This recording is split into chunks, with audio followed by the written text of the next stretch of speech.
اس tutorial میں سے ہم لوگ ریویو کے پیڈ میں سے پروفنگ اور کمنٹس کی کمانڈ کو ڈسکس کرنے جا رہے ہیں. پروفنگ کے اندر سب سے پہلی چیز ہمارے پاس اسپیلنگ چیک ہے.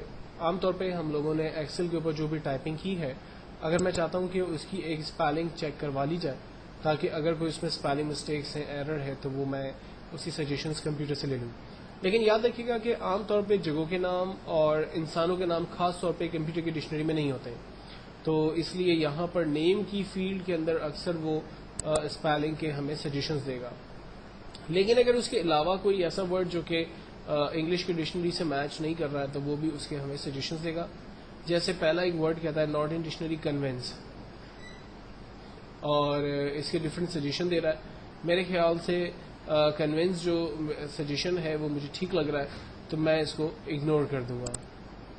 اسی طرح سے ناموں کے سجیشن دے رہا ہے، تو ناموں میں سے ہم اس کو اگنور ونس کریں گے.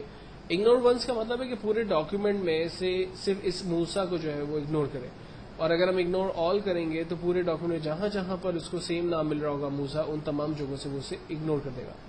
جبکہ ایڈ ٹو ڈکشنری سے سیم نام کمپیوٹر کی ڈکشنری میں ایڈ ہو جائے گا، جس سے فائدہ مجھے یہ ہوگا کہ اگر سیم نام میں دوبارہ اس شیٹ پر ٹائپ کرتا ہوں یا مائکروسافٹ آفس کے کسی بھی انوائرمنٹ میں ٹائپ کرتا ہوں، لائک ورڈ پر، پاور پوائنٹ پر، تو وہ اس موسا کے نام کی اسپیلنگ مسٹیکس مجھے شو نہیں کرے گا، بیکاز کہ وہ ورڈ اس کو ڈکشنری کے اندر مل رہا ہوگا. دین چینج کی مدد سے میں اس کے سجیسٹڈ ورڈ کو ہم یوز کر سکتا ہوں، جبکہ چینج آل سے پورے ڈاکیومنٹ میں جہاں جہاں پر موسا یوز ہو رہا ہے ان تمام کو میں چینج کر سکتا ہوں. آٹو کریکٹ کی مدد لے کر میں اپنے ورڈ کو جو ہے وہ کریکٹ کر سکتا ہوں.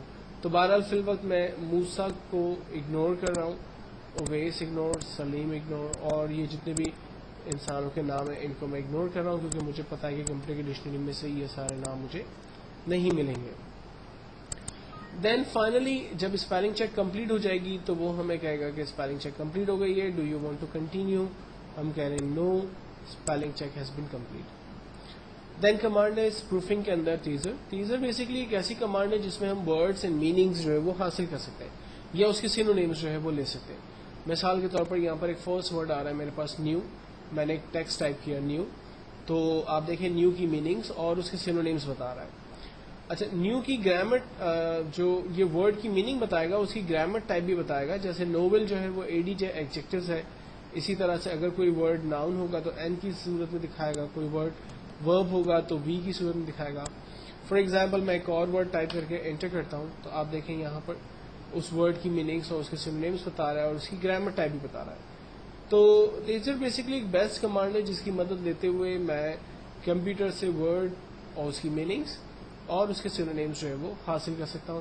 آپ سمجھ سکتے ہیں کہ آف لائن اگر آپ اپنی ووکیبلری کو امپروو کرنا چاہتے ہیں تو آپ کو کسی ڈکشنری کو اپنے ساتھ رکھنے کی ضرورت نہیں ہے، بلکہ آپ مائکروسافٹ آفس کے کسی بھی سافٹ ویئر میں like Word, Excel, PowerPoint, کسی بھی سافٹ ویئر میں جا کر اس ٹیزر کی کمانڈ کو یوز کر سکتے ہیں. نیکسٹ کمانڈ ہے ہمارے پاس ٹرانسلیٹ. ٹرانسلیٹ کی کمانڈ کی مدد لے کر آپ کسی بھی ورڈ کو کسی دوسری کنٹری کے لینگویج کے اندر کنورٹ کر سکتے ہیں. یہاں پر انفارچونیٹلی ہمارے پاس پاکستان نہیں ہے.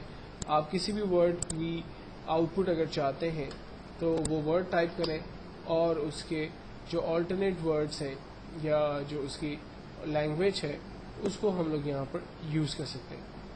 تو ٹرانسلیٹ ایک بیسٹ کمانڈ. آپ ورڈ اور اس کو کس لینگویج کے اندر اس کا آؤٹ پٹ چاہتے ہیں یہ آپ یہاں پر ڈیفائن کرتے اور اس کا کمپیوٹر جو ہے وہ ٹرانسلیٹ کر کے ہمیں اس کا آؤٹ پٹ دکھاتا ہے. جیسے فار ایگزامپل میں اس ورڈ کو فرینچ لینگویج میں اس کا آؤٹ پٹ چاہ رہا ہوں تو دیکھیں فرینچ لینگویج میں اس ورڈ کو کیسے یوز کریں گے، اس کی کیا ڈیٹیلز ہوگی وہ ہمیں یہاں پر وہ نظر آ رہی ہے.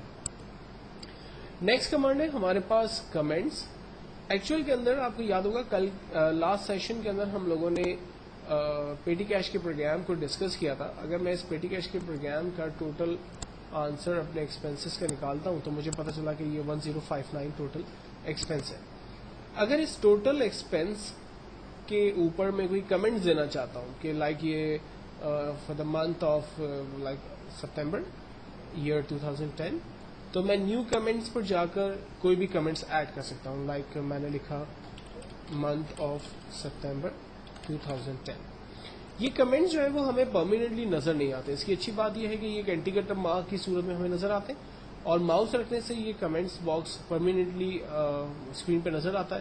اگر ماؤس باکس ہٹا دیں گے, ماؤس کو پوائنٹر ہٹا دیں گے, تو یہ کمنٹ باکس بھی اسکرین سے غائب ہو جائے گا.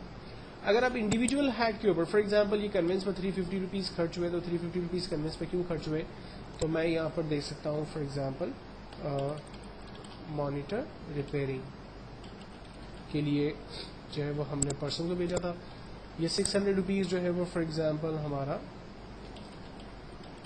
جنریٹر کی ریپیئرنگ کے لیے جنریٹر گیا تھا, تو اس میں پیسہ خرچ ہوا. تو ہم انڈیویجول ہیڈ کے اوپر اپنے کمنٹس دے سکتے ہیں, جس پر ماؤس رکھنے سے وہ کمنٹ باکس ہمیں پرماننٹ نظر آتے ہیں, ماؤس ہٹا دینے سے وہ کمنٹ باکس چلے جاتے ہیں. اور ریڈ رنگ کے انڈیکیٹر سے ہمیں پتہ چلتا ہے کہ اس سیل پر کمنٹس ہیں. اگر میں کمنٹس کو نیکسٹ کرتا ہوں تو میں نیکسٹ کمنٹس کی طرف جا سکتا ہوں, پریویس سے پچھلے کمنٹس کی طرف جا سکتا ہوں, کسی کمنٹ کو میں پرماننٹلی ختم کر سکتا ہوں. اور اگر تمام کمنٹس کو فل اسکرین پہ پرماننٹلی دیکھنا چاہ رہا ہوں, چاہے میں ماؤس رکھوں یا نہیں رکھوں, یہ پرماننٹلی مجھے نظر آ رہے ہیں, اس کو دوبارہ ختم کرنا ہے تو میں نے اس کو دوبارہ آف کر دیا, اور اپنے کمنٹس کو یہاں سے میں نے تمام کمنٹس کو ریموو کر دیا.